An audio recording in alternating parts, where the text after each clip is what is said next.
continue where we left off, let's hear who we have at the table, players and characters. Han, will you begin? My name is Han, and I am playing Winnie, Guardian of the Shared Sky. Brennan. I am Brennan. I am playing Arcos Gerard, Priest of Furia, and Magnus's best friend. And Rob. I am Rob. I'm playing Magnus Vale, Master of Day and Night, and Arcos is one of Magnus's friends. Oh, I'm just kidding. Arcos is Magnus's best friend too. And I am Amelia Som, your GM, and the lights inside the skeletal eye sockets have begun to glow. Slowly and dimly, they ignite in a soft... I don't know if I said the color last time. I don't want to contradict myself. I'm going to make them red. There's no immediate movement, and it seems only the ones around you have glowed. To give you guys a reminder of what this room looks like, you are in what I would describe as a large cistern. It's like the size of a huge cavern, but very clearly carved out and inlaid with stone and stonework. There are these massive pillars extending. It's sort of the shape of like a, what is it? Like an ellipse, slightly wider around the edges and taller. There's not enough light in here to see whether it extends further or if there are perhaps passageways that lead to another impossible series of tunnels. But you find yourself in this center. What do you do? Well, I do have a large shield and a large self, so I feel like I'd like to run toward the nearest pile of skeletons with red eyes, or blue eyes. Was it red eyes? Yeah. With red eyes, white skeletons, and could I just whack one? With the mace, maybe two. Can I roll the whack? Yeah. So they haven't moved or anything. So you're just gonna start smashing them once on the ground. I thought no. I'm gonna hold. I'm gonna hold my shield up and prepare to whack in case one of them moves. Okay. Anyone else doing anything? They're surrounding us completely. Yeah. Yeah. There's like where you all are standing. I said that room that you were in was like 20 by 20 feet, right? And sorry, getting my dice all situated. Realized I was gonna need those. Yeah. I mean, maybe. But there's like a 20-foot diameter radius around you, and then there are these hordes of skeletons, sort of lining back in a massive sort of pile. It's kind of like they're not like piled like in little mountains, but like there's skeletons here, and then as you get toward the wall, they kind of go up as the piles seem to like be along the edges of the cistern. Are they moving? Nope. You just notice the ones. So I said those skeletons were about 20 feet from you. Probably like the first 15 feet or so full of skeletons, the eyes started glowing, but nothing else has happened. Magnus is going to walk up behind Arcos with his shield and is going to reach his hand out and cast Detect Arcana on the horde of zombies, or I guess or red eyes, white skeletons. So it's a spellcasting roll and a PowerPoint. Mm-hmm. Wow. Crazy. So that was 2 ones that I just rolled. So that's is that a critical failure? That's a critical failure. Yeah. Oh my god, we haven't had one of those. I gotta look up. We have not had one yet. I mean, you can spend a Benny to not do that, but coward. I think we should. I'm in it for the drama. That's the new home rule. No, you cannot Benny a crit fail. I think that would be against the spirit of crit fails if you could undo them. I think you can't like use 2 in a row or something like that. 2 like. Or if you do, you have to promise to reroll a crit success later. You can, Benny, a crit failure. Just know that we will be looking upon you with judgment. Okay. That's a good way to put it. I won't Benny it, but what happens to me, Mills? A critical failure occurs when a wild card rolls a 1 on both the trait and wild die of a trait roll. The attempt automatically fails and something bad happens. A weapon is dropped or gets stuck, the attack hits a friend, etc., etc. Critical failures cannot be re-rolled, even with bennies. The game was way ahead of us. Yeah, I knew. Okay. Yeah, so Magnus struts up behind Arcos, finally feeling confident that he can use Detect Arcana on something and be useful, stretches his arm over your shield and says, "Don't worry, Arcos, I'll figure out what's going on," and then casts the spell. And as you cast this spell to Detect Arcana, it's like if you were trying to use binoculars to look at stars, except instead of doing it at night, you do it during the day, and instead of a distant star, you look at the sun. There is very clearly Arcana in these skeletons that are coming to life, and you have now confirmed that magically.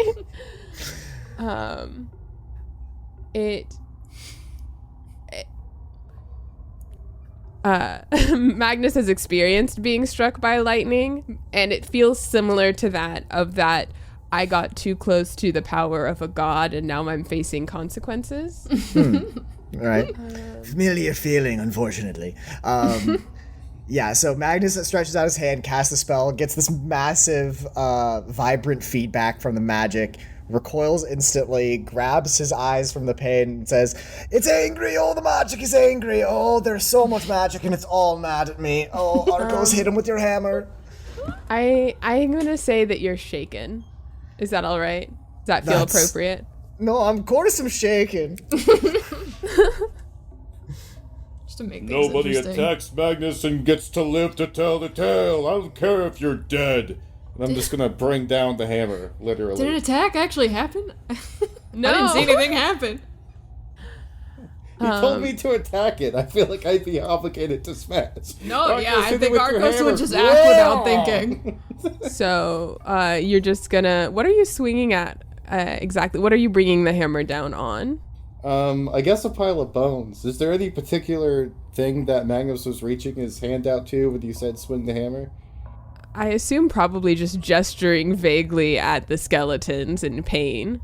Can I swing the hammer vaguely at the skeletons? Sure. Awesome.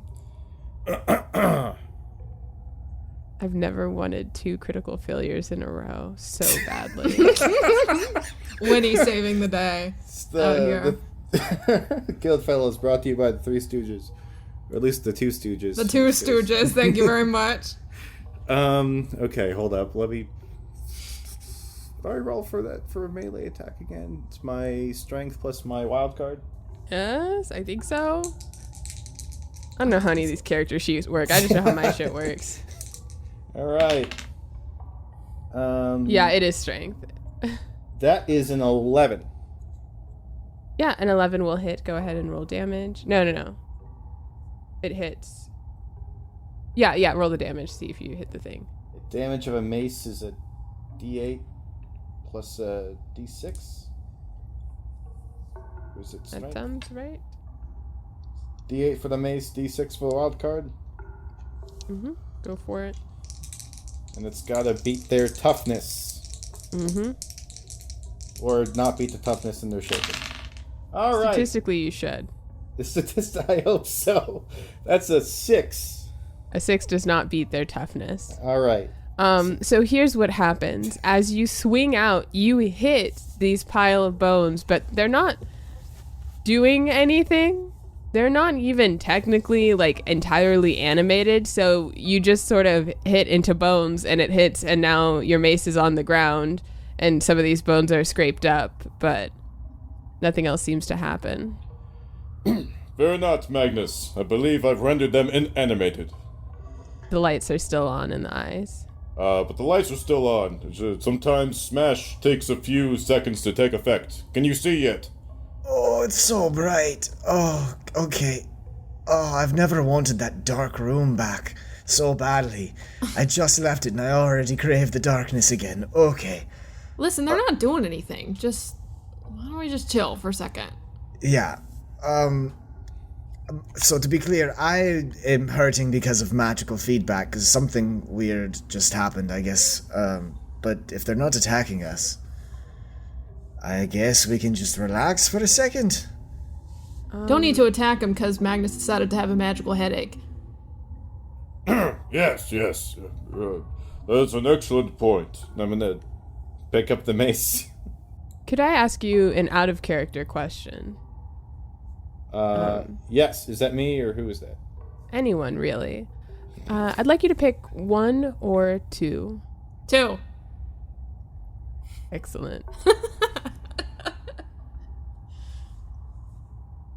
Okay.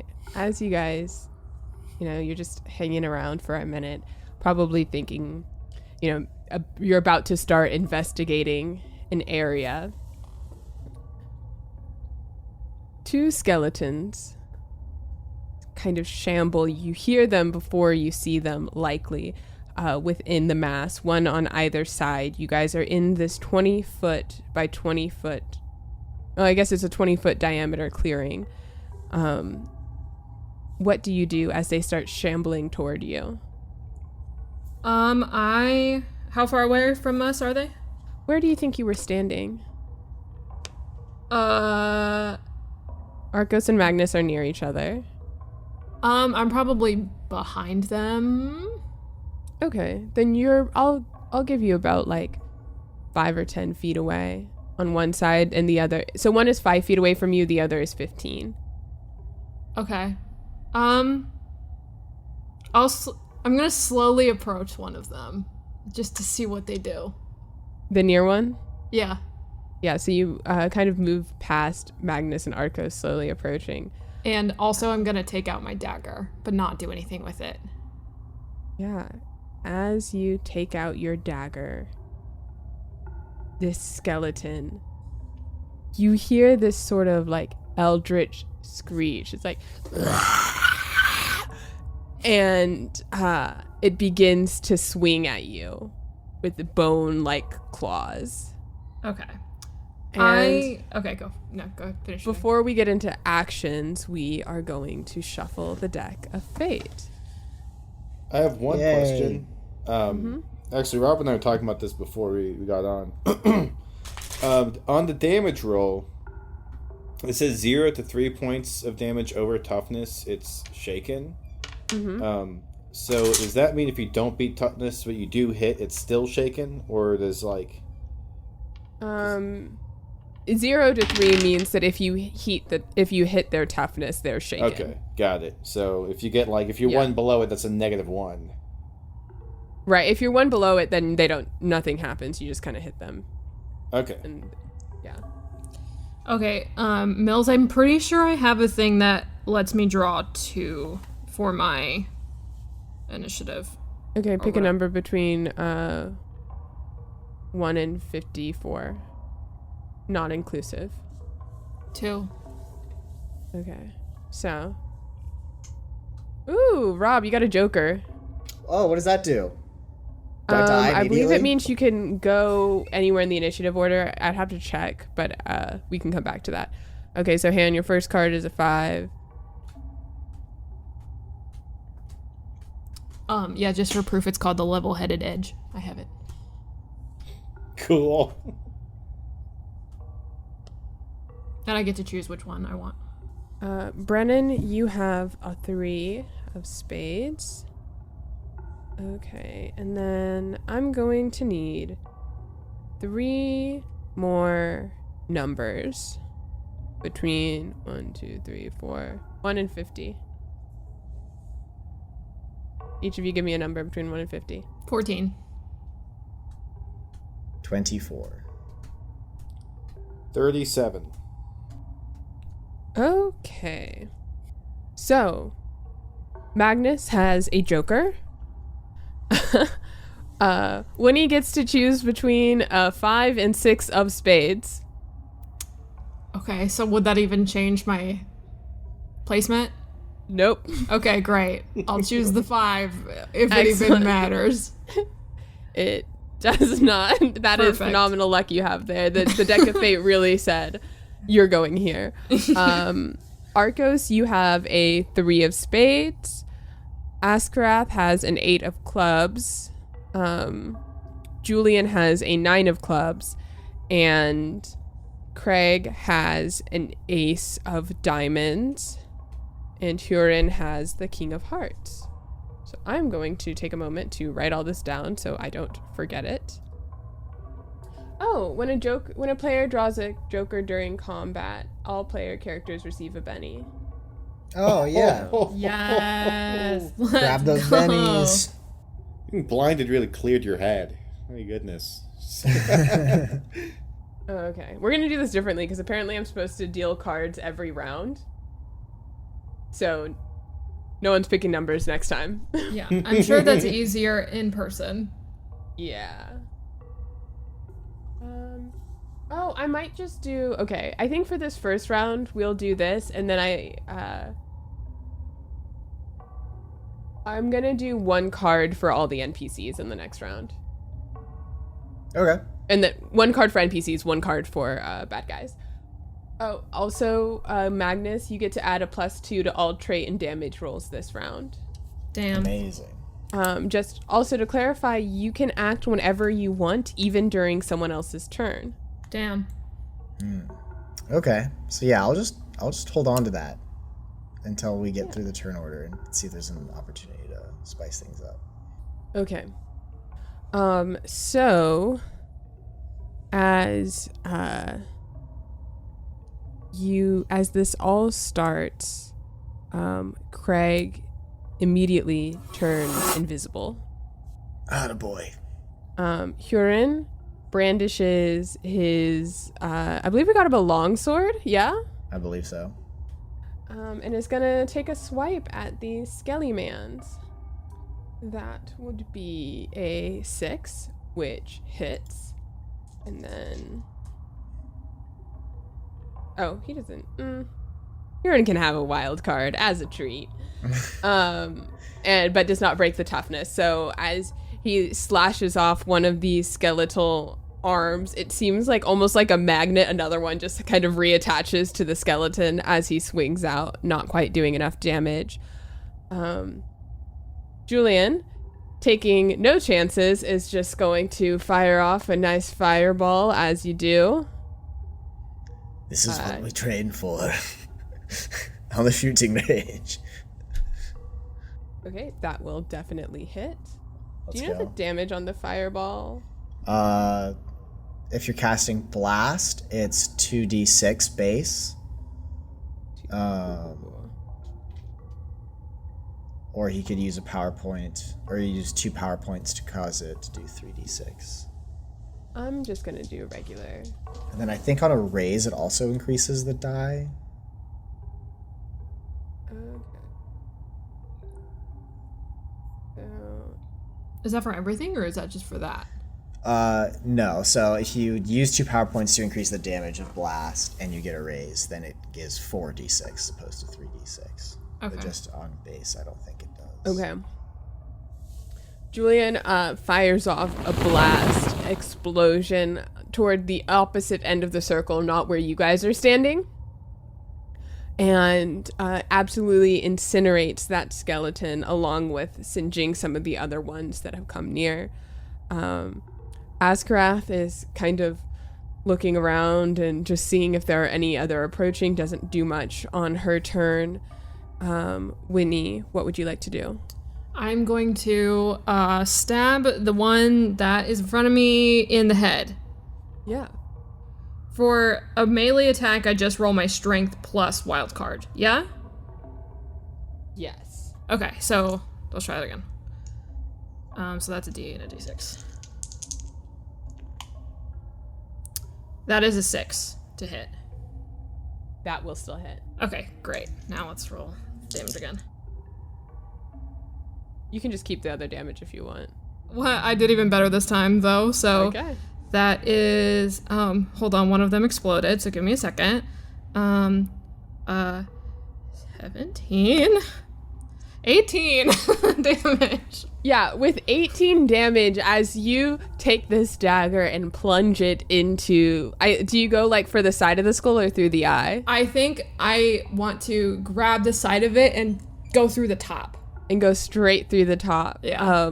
Yeah, you get right in between, you know, those parts of your skull that fuse together so there's still, like, creases in it. You get right into and basically shatter this skull into a million tiny little bone fragments. And it's down. And for the moment, there is no immediate threat. I am gonna set a cheeky little timer. What are you guys doing? Are there... I mean, I don't want to keep going if someone else has something to do, but, is there another pile of them somewhere that hasn't been touched yet? This entire thing, okay, so just to clarify, like, this entire space, there's a 20-foot area in the center that you guys are all standing in that is empty of skeletons. The skeletons start at the edge of that 20-foot radius and pile all the way outward up against the wall. So it's like sloping down. There are skeletons in every direction. So it's not so much that there are several piles as in it's almost like someone just kind of dropped skeletons in here. Right. It's a skeleton pit. And we yeah, are in the middle of timer it. Restarts. Okay. I was going to Is do Magnus damage. unshaken now? Or am I still shaken? If we're still in combat, then I need to roll to get out of unshaken. Or You shaken. do need to roll. Okay, so I gotta roll for that. Yeah. That's spirit and a d6. What is my spirit? My spirit is quite good, I think. Yeah, d10. Brennan, don't don't you count have the a thing that timer, helps these- people get unshaken? Arcos? I'm looking. I feel like that was the thing you had.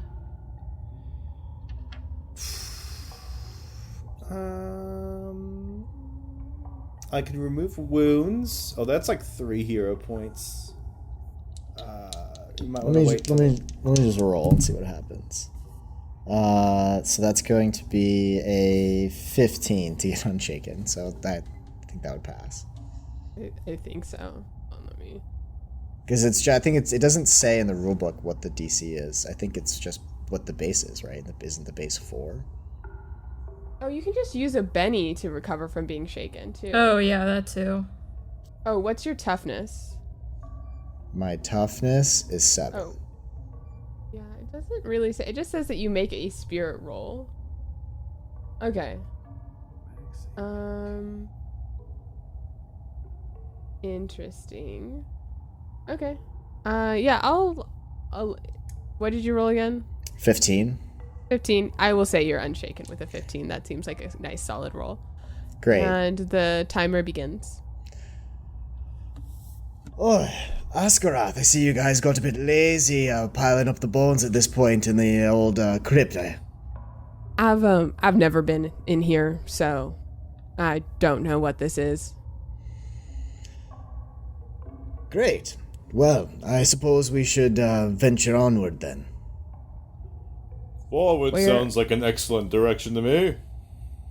Where exactly is forward? That was my second question, or rather my first one. And as you all say that, you hear the familiar shambling as this time 4 skeletons appear to be moving out from the rest of the horde. I'm just going to orient this like a compass, north, south, east, west. What are you guys doing? So are there no, like, exits from this room? There don't seem to be. You are in a very large, sort of 3-dimensional, like elliptical shape. Or ellipse. You haven't had a chance to really get a vantage point anywhere on account of you've been here for about 3 minutes.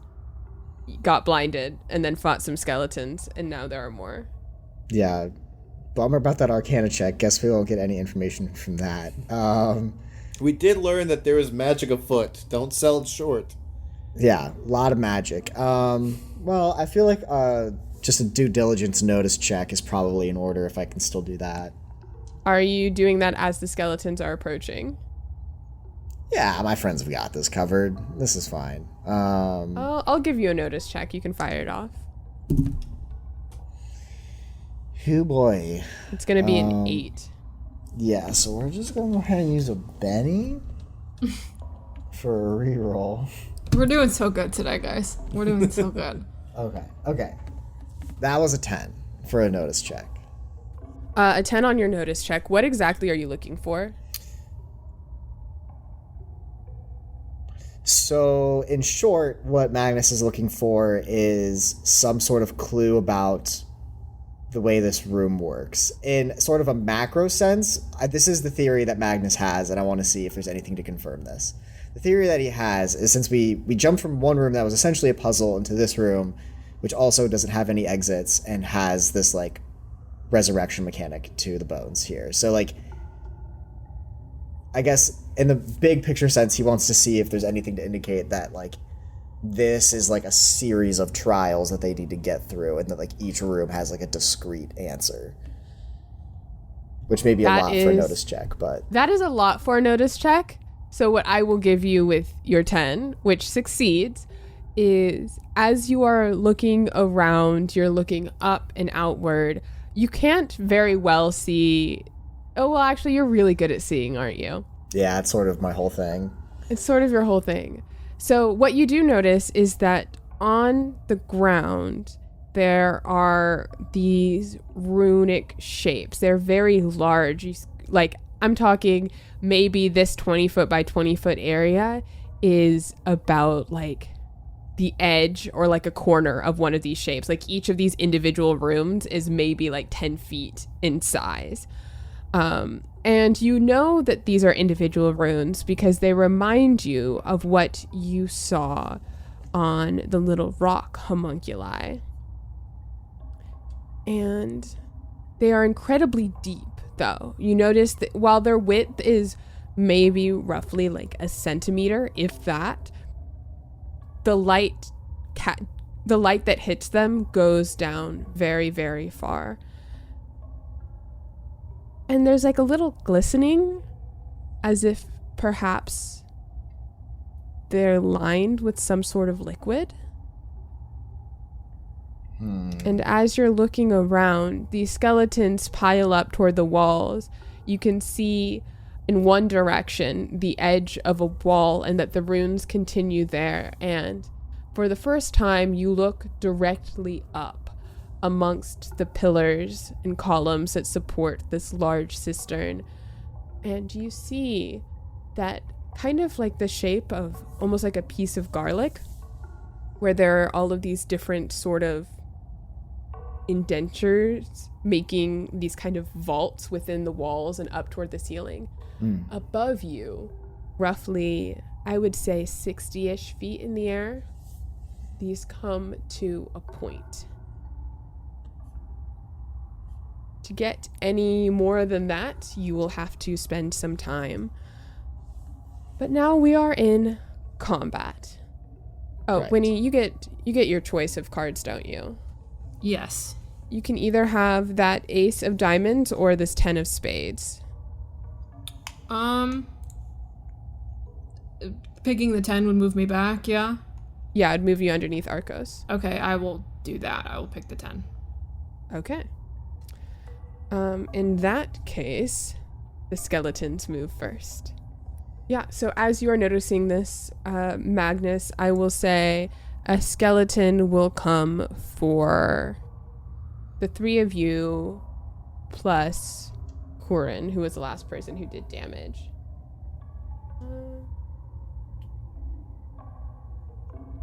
Luckily, I don't think the skeletons qualify to get wildcard dice. Cool. He's not important. Yeah. One of them comes for each of you. Winnie, 4. That's to beat my parry? Mm-hmm. No.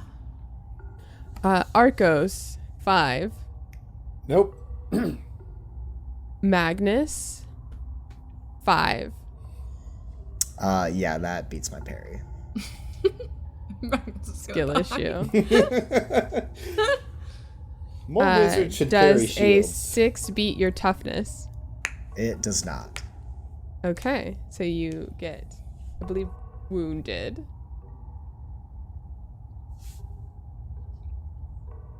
Like, If if it- the If No, it if doesn't it- beat my toughness, Oh, So- no, sorry. Yeah, you're good. In the story, like in the context of it, like you still get like scratches and stuff Yeah. if they hit you. You're but not like wounded, though. It's not, yeah, like a wound. Yeah, this guy claws at you with the bones, but mostly just catches robe. And then, but wounds his fashion though. That's psychic Huron. damage. 6. I don't think that hits Huron.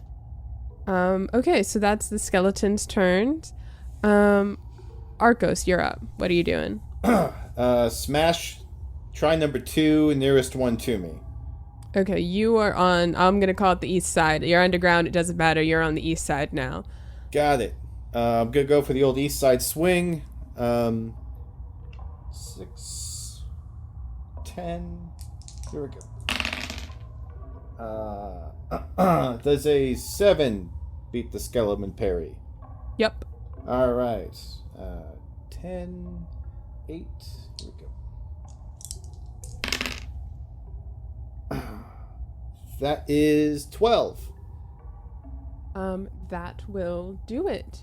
You, what does this look like as you bash into the skeleton with your mace?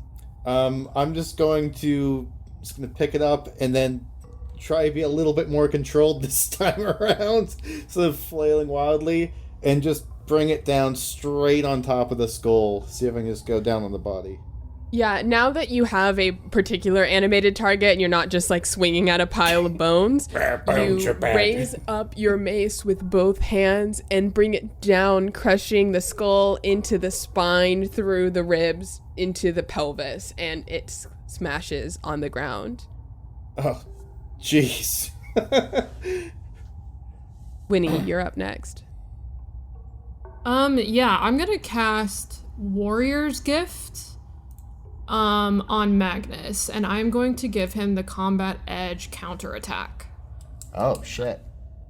So fighters with this edge deal instant punishment for enemies' mistakes once per round. If not shaken or stunned, the character receives a free attack against one failed fighting attack against him.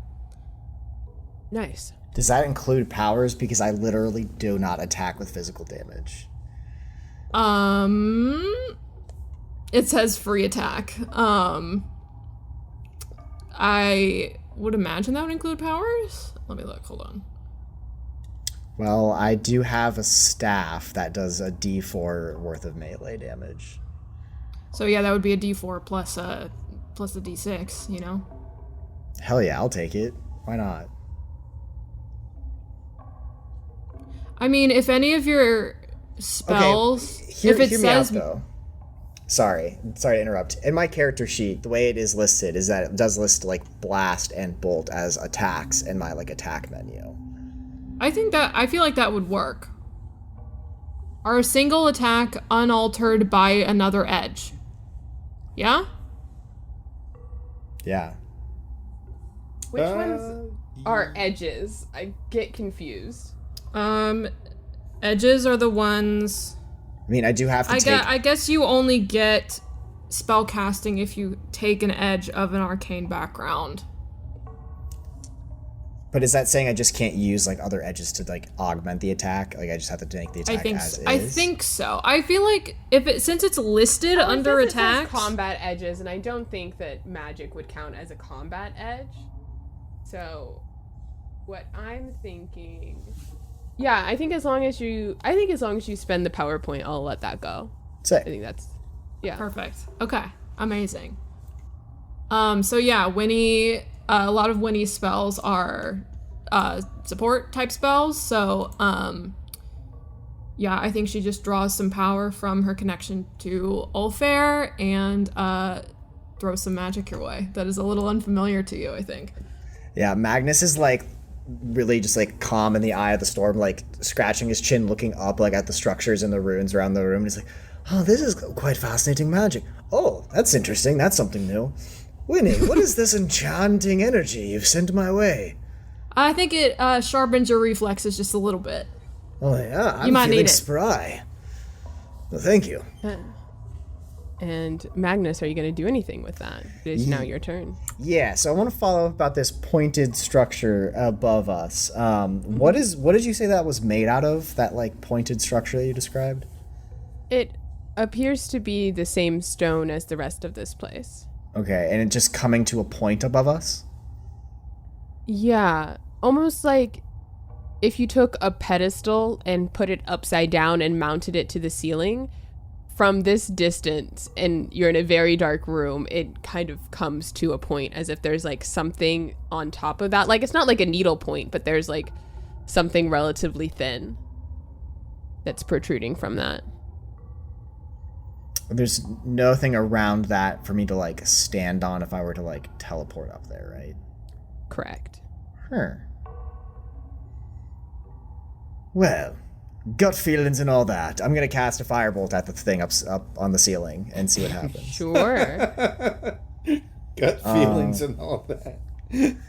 So I think I want to do blast because that'll actually like explode things, and I want to do like damage to the structure, I suppose. So, spellcasting roll 2 power points. Let's roll my dice. Okay, so that's going to be 18 to hit for the spellcasting roll. Yeah, that hits the ceiling. wall. Yeah. The ceiling, yeah.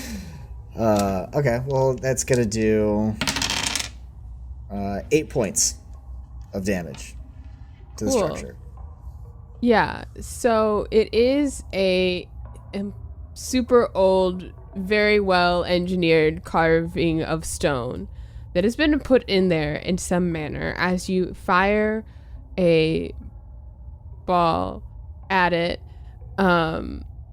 it explodes, singeing the surface. Nothing really happens. Ah, good to know. I don't think I can take any other actions besides that in combat right now. Okay. So, information gathered. Thing on the ceiling, don't attack it. Won't do anything. Just for reference, you can do multiple actions in a round, but you will do it at like disadvantage basically. Good. Well, I'll just take my turn then. That'll be fine. Okay. NPC turn. Huron's gonna go up against a skelly man. And just barely hits, not his best work.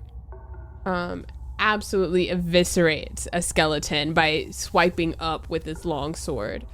Askrath will also take out or attempt to take out a skeleton. New sword's working out for you, eh, brother?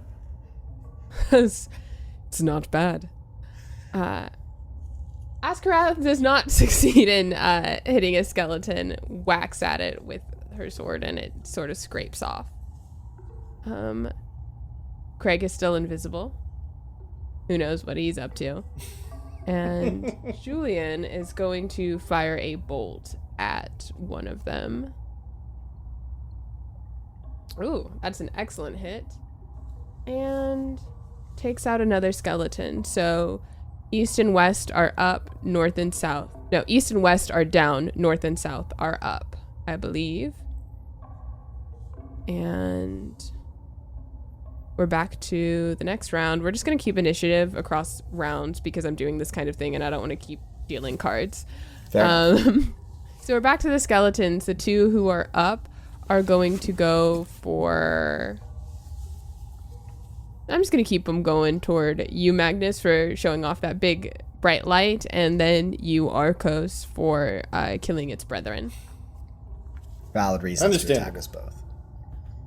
Magnus, that's a 5. Arcos, that's also a 5. Beats my parry. Okay. That is something. That's 5 damage. It does not beat my toughness. Amazing. Yeah, so those two swing at y'all. Nothing happens. Winnie, you're up. Oh, I'm sorry. Arcos is up. I'm going to rush after the one going after Magnus. Am I close enough? Yeah, you're going to run away from the one that's near you to go to the one by Magnus? I'd like to. Okay. Is there a attack of opportunity I have to defend against? I don't know what it's called in this engine. I'm going to let it roll to hit you at disadvantage or with the penalty. All right.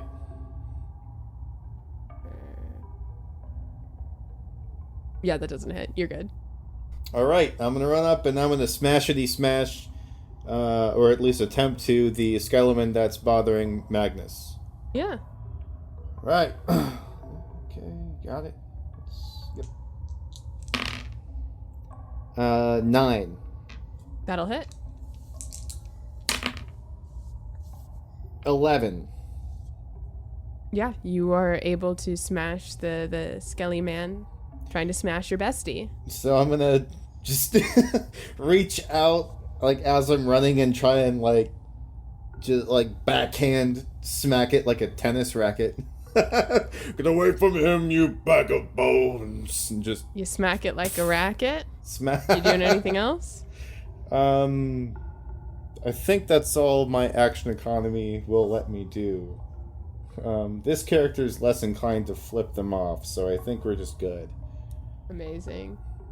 Han, what's Winnie up to? Yeah, I think I'm just gonna stab another one. Yeah, you can go run over to the one that Arcos left behind. Yeah, that's fine. So rolling to hit. Hold on.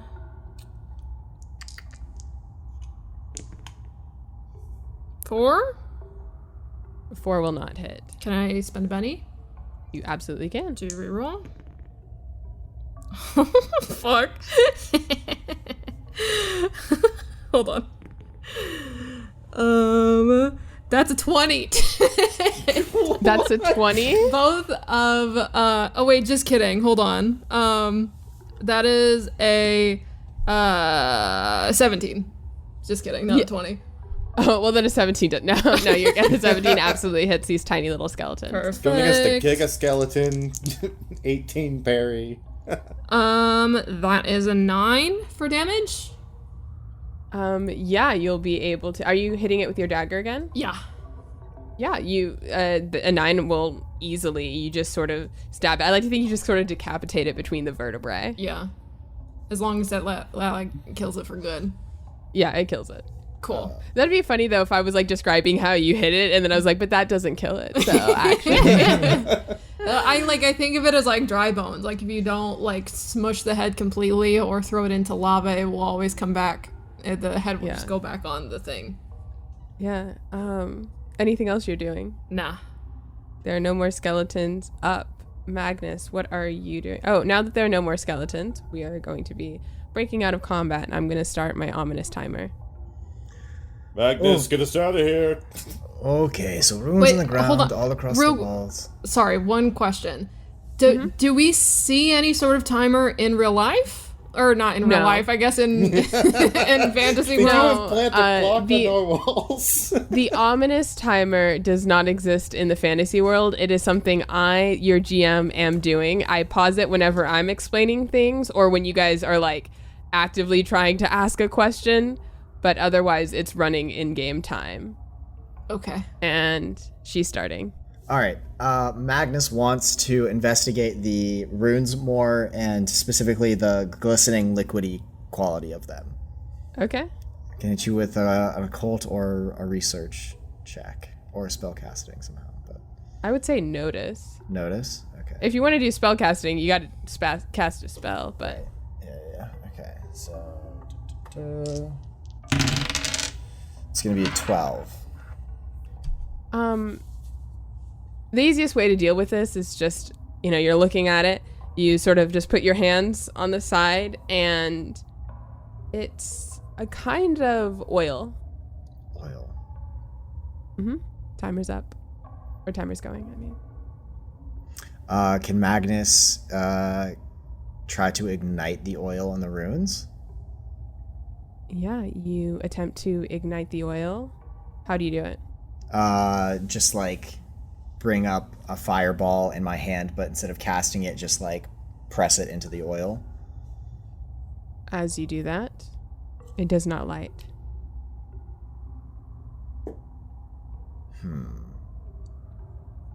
Can I pull, like, the oil is in the cracks, right? Mm-hmm. Okay, can I use elemental manipulation to pull it out? You can pull out some of the oil, but like these cracks run the entire length of this cavern. Right. And are incredibly deep. So you do have some of the oil that you've pulled out, yes. Okay, I'm going to put it in any sort of container that we have. Easy enough. Add that to my inventory. Jar full of oil. Container of non-flammable. oil. Container of cistern oil. Cistern oil. Anything else happening? I mean, like, is there anything I can glean from the runes themselves? Like, are they just completely unknowable to Magnus since they're like the ancient organic They are runes? very large and mostly covered in skeletons, and the ones that aren't covered in skeletons are on the walls and at very far away in a dark room.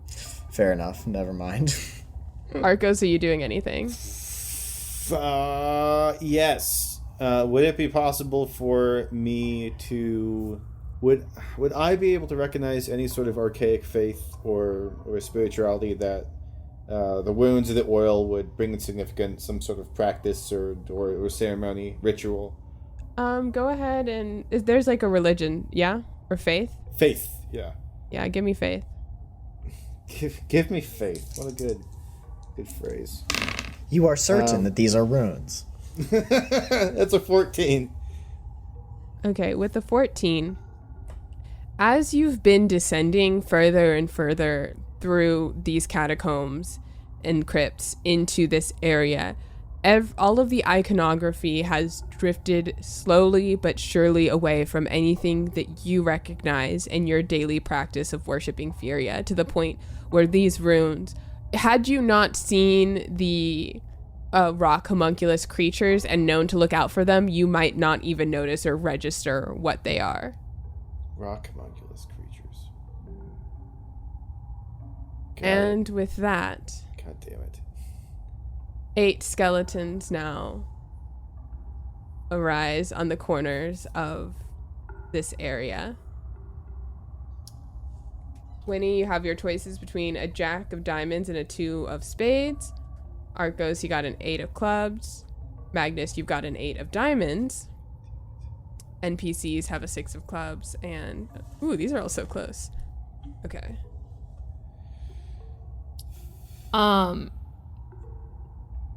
Real quick question. Which if you don't want to tell me the answer without a notice check, that's fine. Is there, in the point up above in the structure, is there a hole in the point, or is it closed? It's like really, it's like 60 feet up.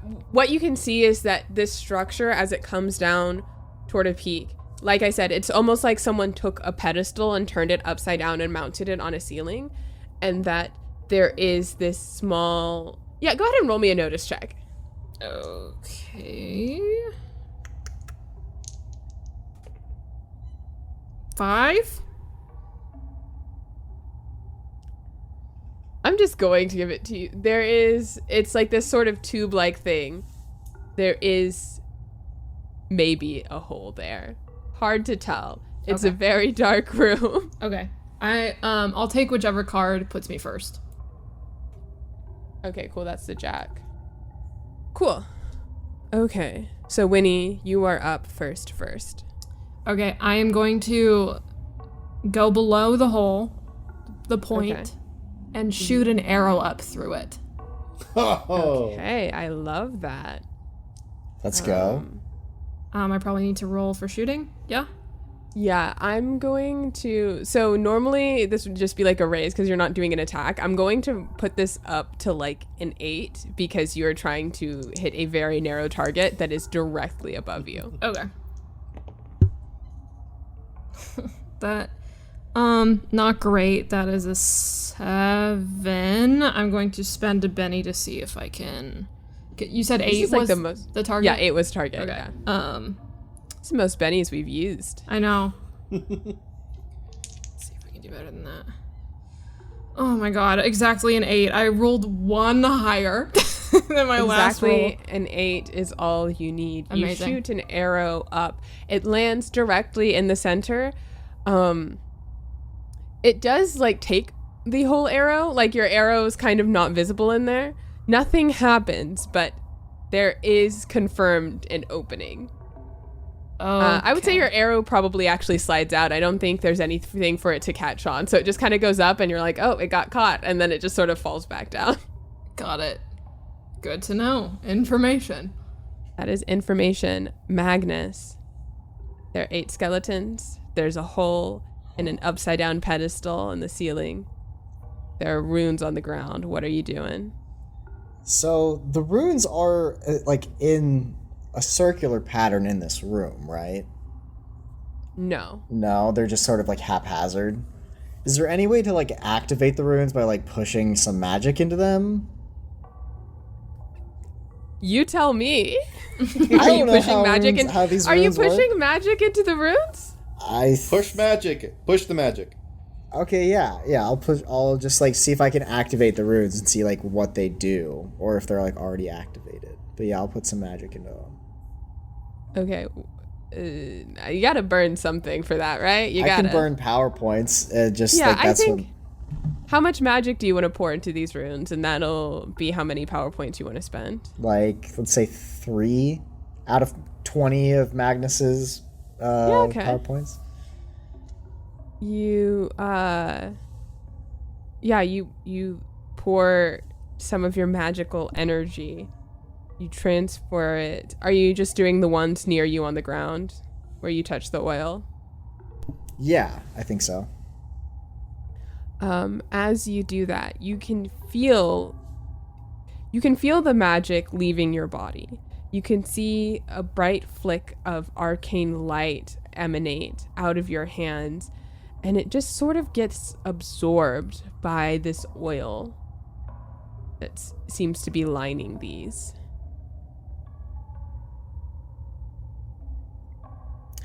Does it feel like to Magnus that the oil is like nullifying his magic? What do you mean by like nullifying? Like, do I get the impression that if Magnus was like covered in this oil, he wouldn't be able to like cast? Hard to tell. I think that's asking a lot of seeing oil absorb magic. Yeah. But it could absorb the skeleton's magic. Interesting. I guess I'll end my... Well, can I do anything else on my turn? Can I also attack the skeletons? I would say that was probably your main action. You can attack them with a penalty. No thanks. That's fine. I'll save my points. All right. Arcos, you're up now. Okay, so here's what I'm thinking. Would I be able to send a bolt of holy energy and burn more power points to send more bolts? Maybe hit the oily thing with one and the skeleton with another? Those would be separate attacks, I would say. Because one is directly above you and the other are around you. So you can choose to just attack one. You could choose which one you want to attack and attack the other at a penalty. And you're going to be burning the power points either way. Okay. Okay. I am going to attack one with a penalty then. It's going to be 2 power points for 2 bolts. Which one are you doing first? The one I'm going with first is the oil above me. Okay. So, smart. That is still an 8 in order to be able to aim it correctly. Got it. Okay. Let's see.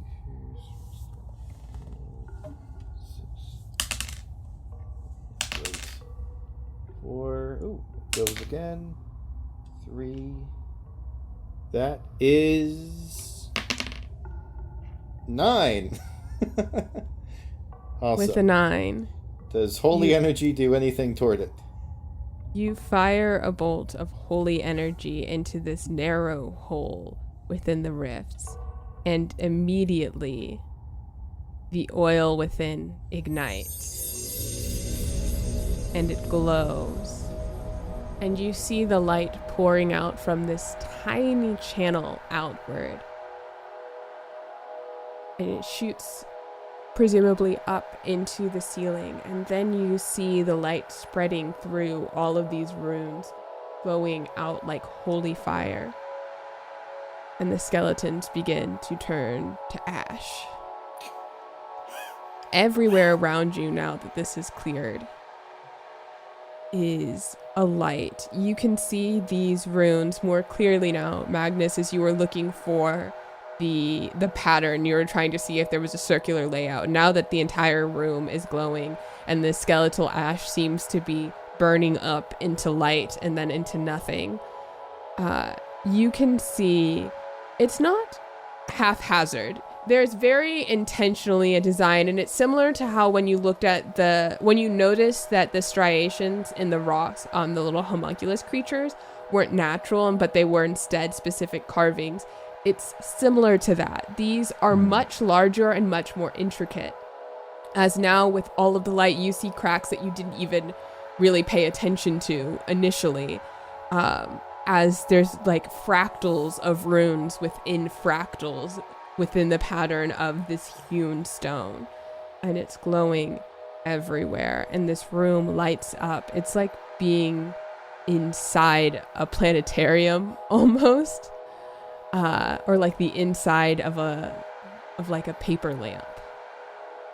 And you all stand there for a moment and feel this gentle sort of peace.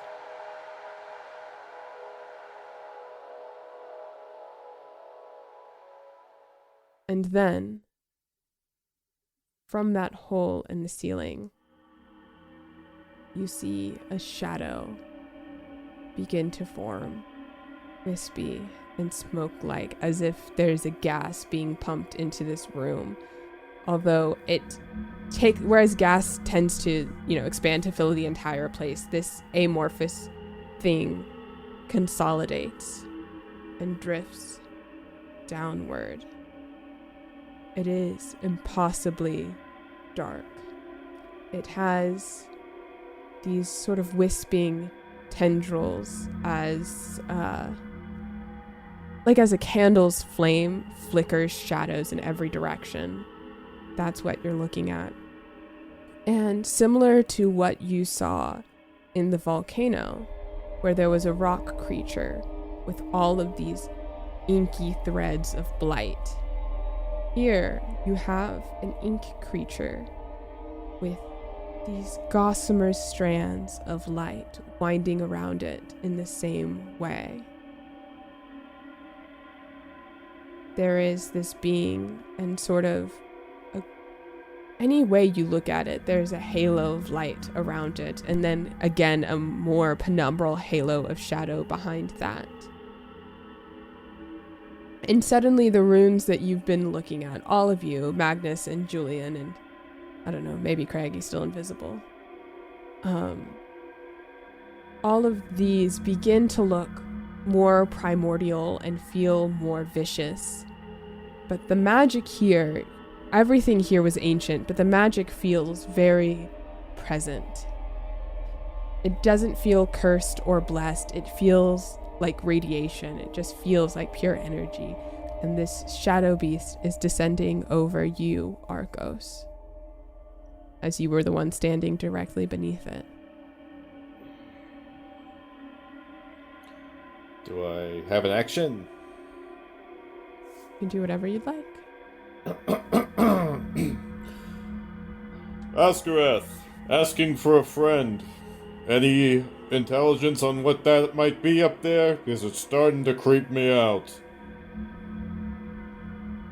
Askarath is just looking around this room in awe, and as you look toward her, you can see that there are these tears that have soaked her cheeks as she's taking it in and says, I don't know.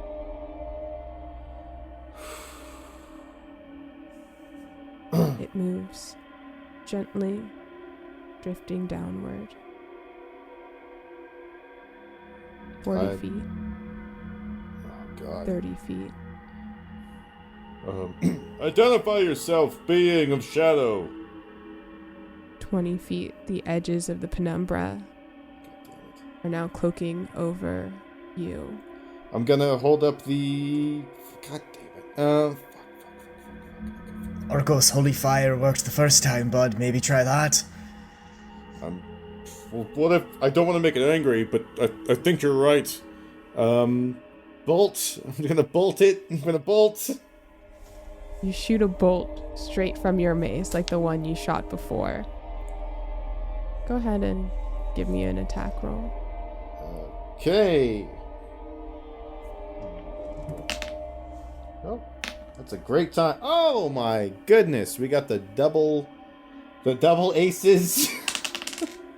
I rolled 4 4s in a row on this. Triple aces. There's a 1, so it's 13. And then the wild card. 13 plus 5's 18. With your 18, you shoot holy light up into this creature. And instead of being the more narrowly focused bolt that you're typically accustomed to, it hits and a part goes into and is immediately swallowed in shadow.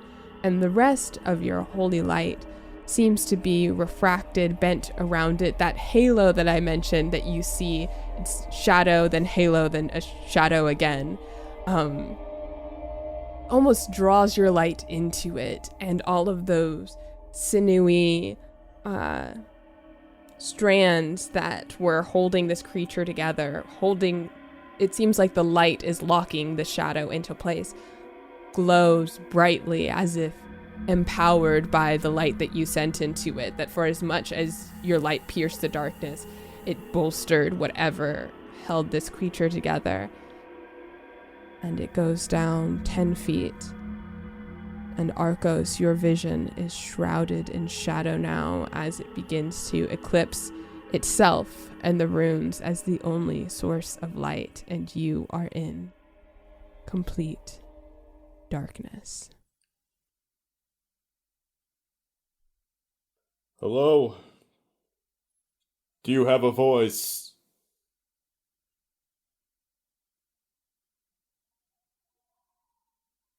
Magnus, can you hear me? Magnus, Winnie, Askarath, Craig. God. Theria, this would be a great time Yes. to do some miracles or something.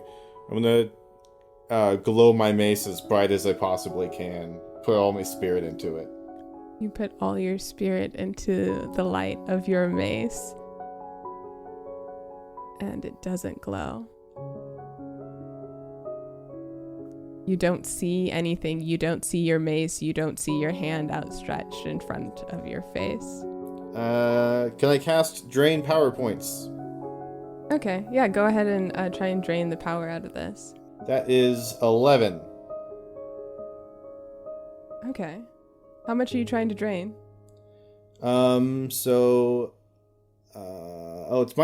Sorry, on the penalty. Is it a different type of energy than God energy? No. It is the exact same type of energy. That's a little ironic. Well, in that case, it should be my friend. But what the fuck ever. 0 points. Okay, 1d6 of the rival's power points. Did they get a raise? Did they get a raise? Did I get a raise with an 11? Because that means I can get it back. Okay. Fuck me. Okay. Well, I drain 2 power points and get 2 back. You drain 2 power points. and you start pulling the energy out of whatever this is. And it's like you're drinking from a fire hydrant. Oh, Jesus Christ. As you feel yourself draining power and more power, you can't stop and you are entirely overwhelmed. You are still 2 power points, 10 power points, 100 power points. You say 100 power points? My max is a 10! Oh my god. What do you think Arcos does in this moment? 200 power points, 300 power points. Probably scream to the one person who seems to know what they're doing whenever I don't. Askarath, I know you can't hear me, but if you can, please, I think I'm going to explode into a pile of ash. If not, Furia, you'd work as well. Please. Okay. Good God. I'm gonna... God, say a prayer, take the mace, and just see if I could channel it upward and out of me. Yeah, as you ask, you hear the word okay, and the power is sapped back out from you as quickly as it came. Where did it go? You're still in darkness. It went back to wherever you pulled it from. Alright. Well, when in doubt, walk away. Can I just walk out of the cloud? You walk and find yourself still in this absolute darkness. Can I run? Yeah, you can. Alright, I run 30 feet. Nothing changes. Alright, well, if there's no Askarath, and there's no Magnus, there's no Winnie, there's no Furia, can I just ask it to leave me alone? I don't know if it's a spirit check or something. What do you say?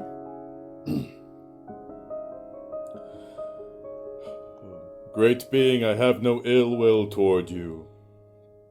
We can talk things over, but I clearly have no power against you. I'm going to set my mace down and say, I will make no more attacks, but please, I do not like being this far from my friends. You are not far from your friends. who the fuck is that? Is it a crowd? Is it a cloud? It is an ever-present voice. It's like hearing a thought in your mind. I've run, I've yelled their names. I feel like I couldn't possibly be further from them. Feelings do not always reflect reality. So they're still here. You're still there. I'm going to close my eyes and believe that nothing has actually changed. I just can't see it. And envision my friends just as far from me now as when the darkness descended. And say, My God, I'm sorry for offending you. All things are as they are, be it by your will. and come to peace with the fact I'm surrounded by darkness and that my friends are right there. I just can't see them.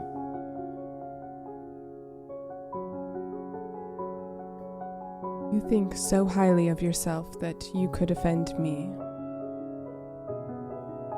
Pride is the sin I am guilty of most, yes. I do not hide it. If you feel guilt, then why do you not change? Change scares me. That's why I love the monastery and its thousand a year tradition, the forest and its infinite cycles. things as they are is how I prefer them to be. Even change for the positive scares me. You look at the heart of my presence on this plane. A darkness you do not recognize, magic you do not recognize, beliefs and language you do not recognize, and you tell me you find me through tradition. I cannot say that I have found you. I can only say that I have sought you, and that is the method that I have sought. My ways will change at your word, if it be your will. I do not care about your ways. And in seeking me, what have you found? If not me, by your own admission. Friends, a purpose. Perhaps the greatest thing I've found is a reason for living. Something to wake up with the sunrise every morning. And what is that reason?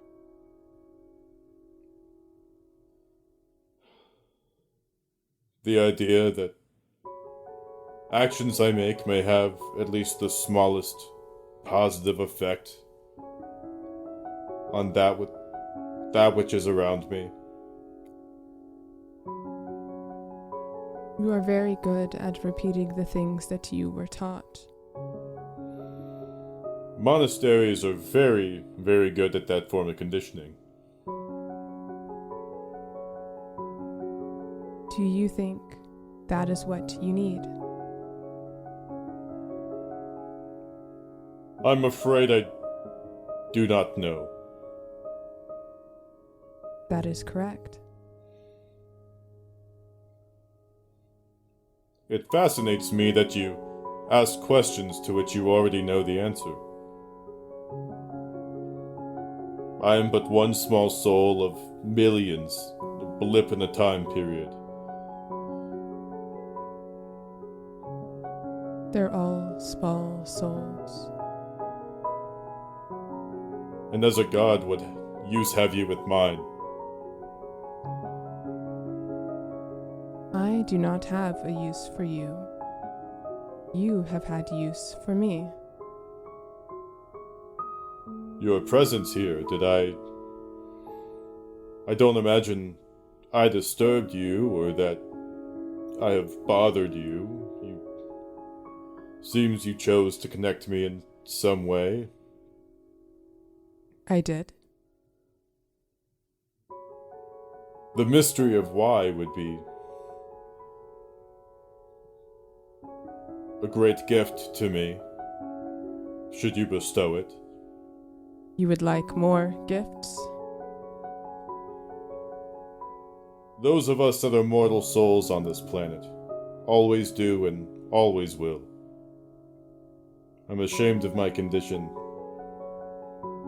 but I can do nothing with your shame. I can do nothing with your guilt. I can do nothing with the words that you speak but do not feel. then perhaps I can do something of my shame, my guilt, and always saying things I don't mean. Perhaps. Arcos, this is something you will have to do on your own. My adventures have always been easier with your intercession. I worry I'm not strong enough to do anything on my own. That may be true. A forest giant with a shield and a club. A mace if you're generous. Am I anything without you?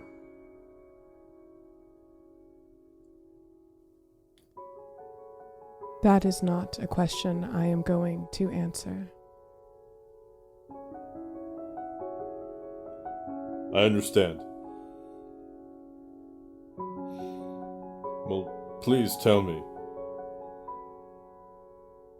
Is this meeting for my benefit, or is there anything that you acquire or desire for your will?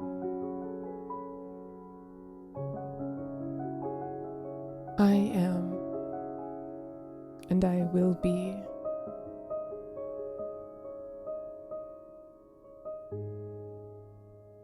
I do not have use for meddling more than necessary in the lives of mortals. Your life is your own, Arcos. You do not need to give it away so readily. Sometimes that makes things easier. Is that what you want? Dying a martyr is an end of shame, beginning of glory. Do you want an easy life?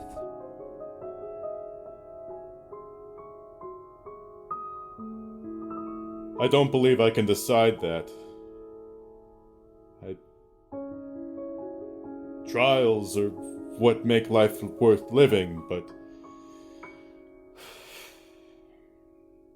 I'd prefer trials such as hospitals of wounded or battlefields of blight.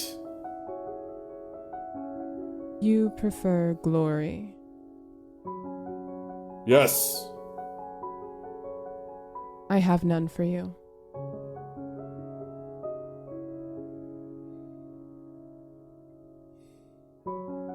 Then I have failed. And what will you do with your failure?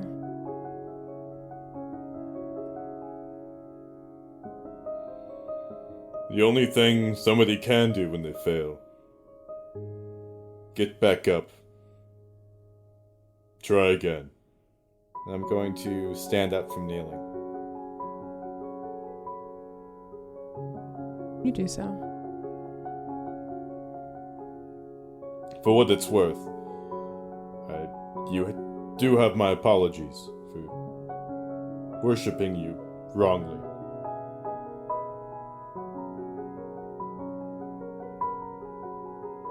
Your apology means practically nothing to me.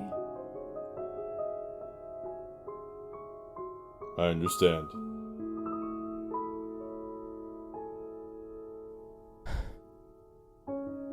You did not worship me wrongly.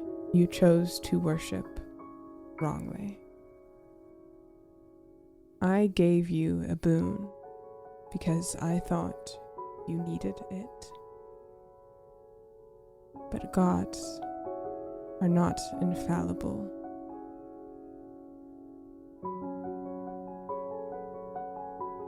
And you feel the presence of the ground yet again return beneath your feet. And the shadow, you can hear again where there was dead silence, the ambient noises of just your friends shuffling around and the sound of still air, the creaking of an old cave. You all who were standing inside or outside watching this thing descend upon Arcos. As it descends, the shadows become darker, the light becomes brighter, and it flares. You're almost not sure whether or not to cover your eyes or turn away, and maybe you do at instinct. And you blink, and it's gone. Arcos is there, standing, your mace no longer wreathed in holy light.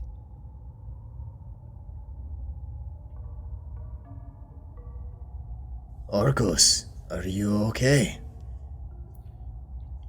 I'm going to take about 2 seconds and then just collapse onto both knees weeping. Okay, that's gonna be a no.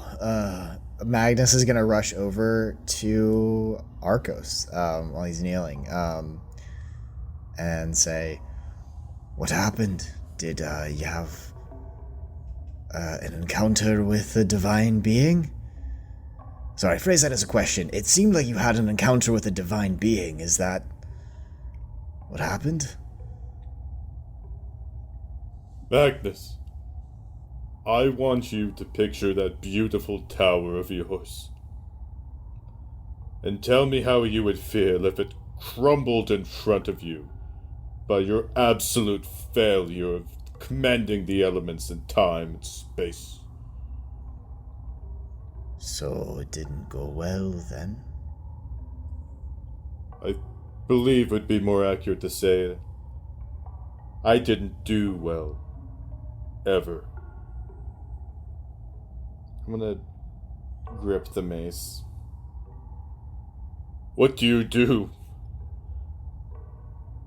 when all 40-odd years of your life have been spent running in the wrong direction? You get the fuck over it, Arcos. Askarath is... Magnus. She's right.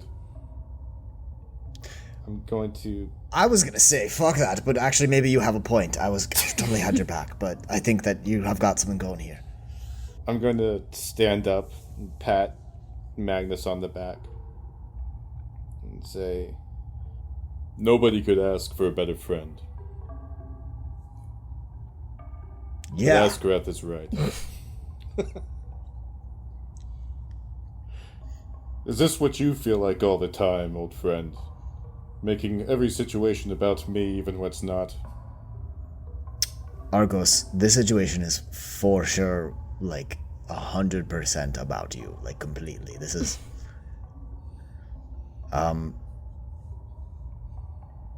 Argos, religion has never been my strong suit. You don't say. Because my god is, sort of a god of wandering. Which means that, sort of all of my theology is based on the idea that divinity is a very personal and, there's no right answer, except for when you choose not to see it. Meaning, if you feel like you've been worshipping wrong, maybe that doesn't invalidate everything else you did, but maybe that just means that there's more to it than you thought. Sort of like running in place in a shroud of darkness for a while. I think maybe it's like only working out your biceps for 40 years, and then you try to lift something with your legs and you realize that you didn't work those muscles.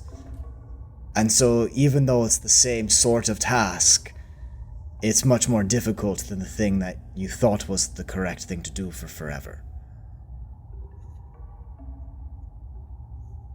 So, let's use our legs and move forward. However that looks like for you. And whatever you want to do after this, I support you. Because I have faith in you.